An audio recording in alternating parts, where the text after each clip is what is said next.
En el video de hoy va a ser bastante gracioso porque vamos a comenzar haciendo una analogía entre Hugo Chávez y Vinicius Junior.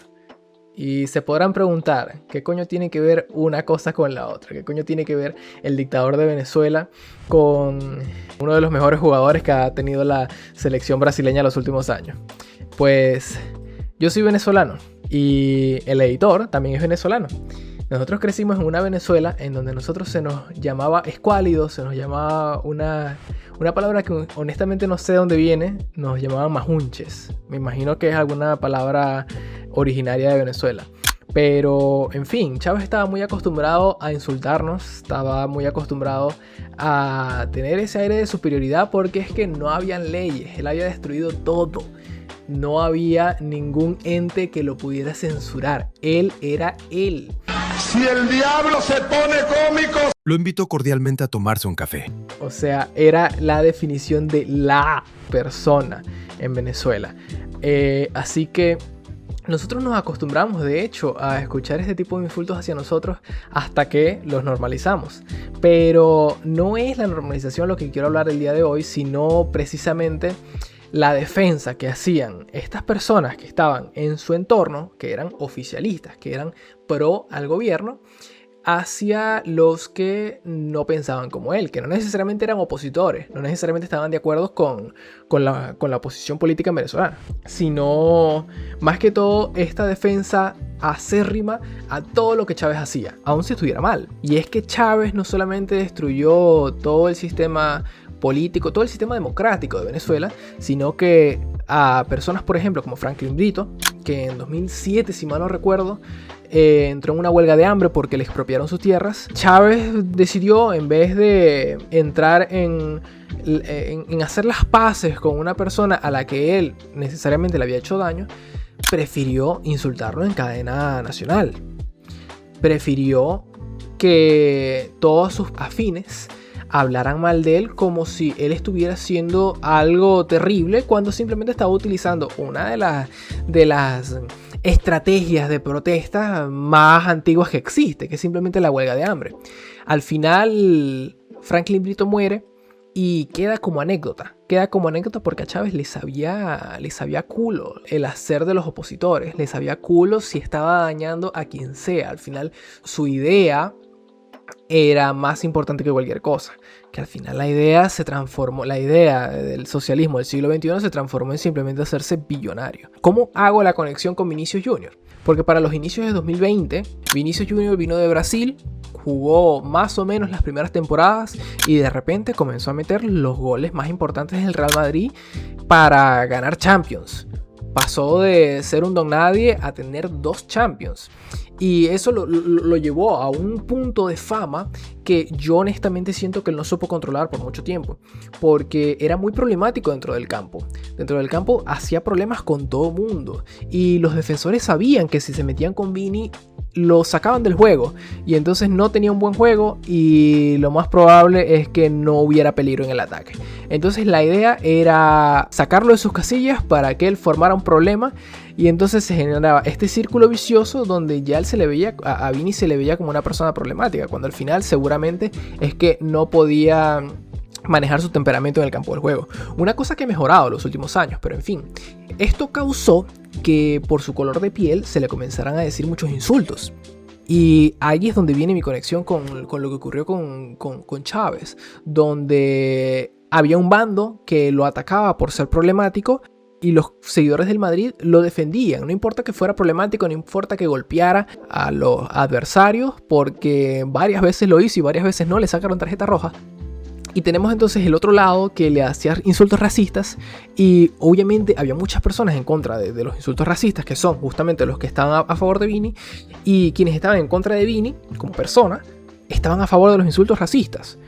Y eso es lo que me parece más increíble porque al final de cuentas importa más el lado en donde estás que la acción en sí.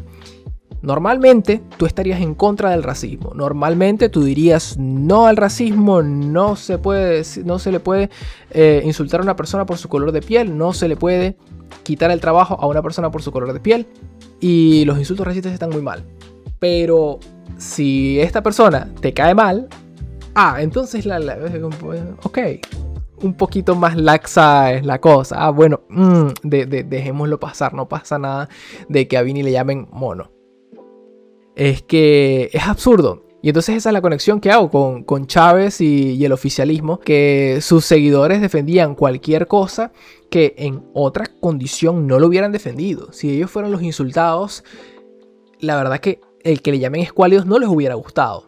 Haciendo un poquito de investigación detrás de esto, lo que podemos ver son simplemente disonancias cognitivas. ¿Qué es una disonancia cognitiva? Es simplemente un problema, un error a la hora de computar cosas lógicas. Viendo aquí la definición exacta, es la incomodidad mental que sentimos cuando tenemos dos ideas, creencias o comportamientos que se contradicen.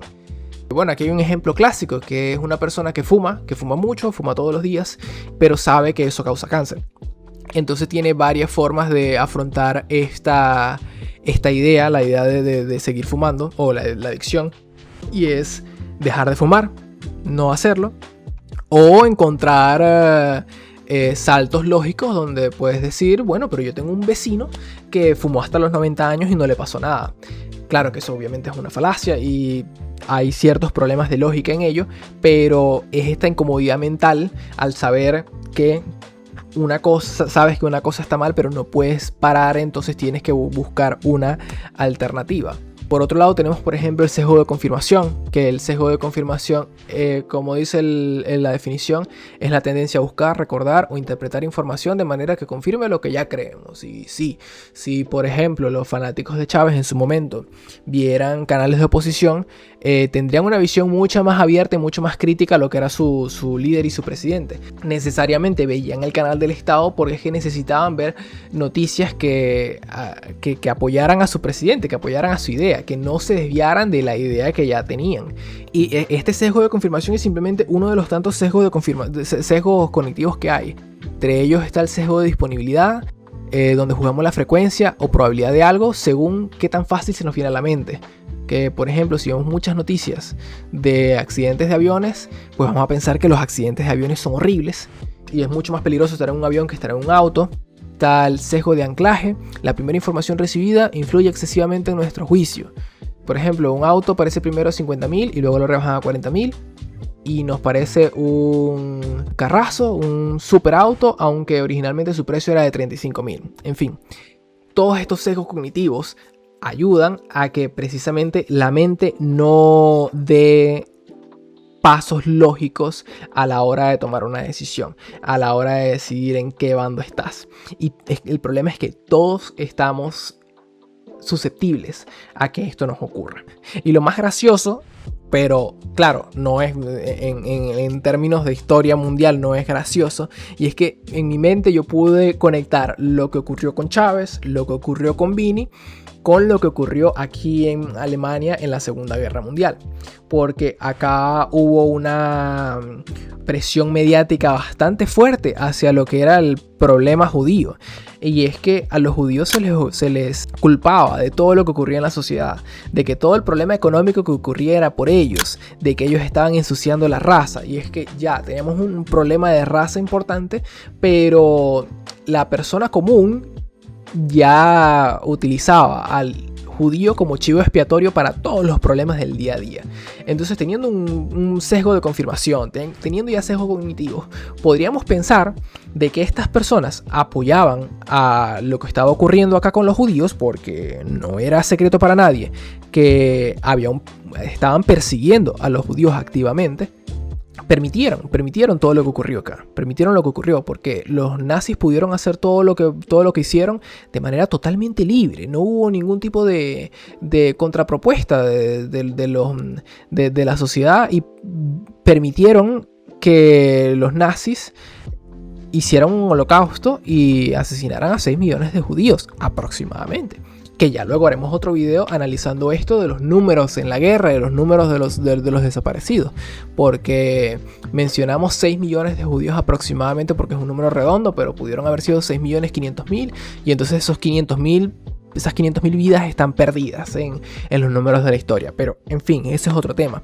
Por otro lado tenemos a los fanáticos de Trump, dando uno de los tantos ejemplos que se me vienen a la cabeza. No es por hacer una conexión necesaria entre Trump y los nazis, que pero es simplemente porque los seguidores de Trump en los últimos años, y por ejemplo desde que Turning Point USA comenzó a seguir activamente la campaña de Donald Trump, podemos ver un crecimiento del votante cristiano, votante conservador hacia Trump.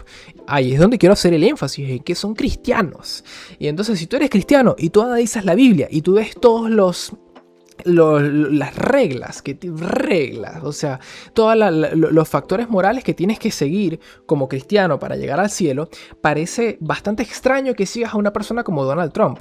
Una persona que es millonaria, que hace todo lo que hace por incrementar su riqueza, que apoya a otros millonarios como, trillonarios como Elon Musk, y hace cosas bastante inmorales como tener a niños enjaulados en la frontera. O por ejemplo, asesinar a niñas en una escuela en Irán. Y es que no compagina una cosa con la otra. No compagina la idea de ser cristiano con la idea de seguir a Donald Trump.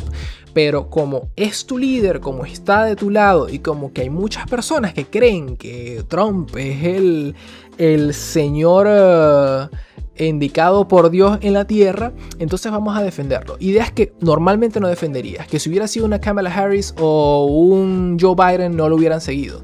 Pero entonces es Trump y bueno, no importa, dejémosela pasar.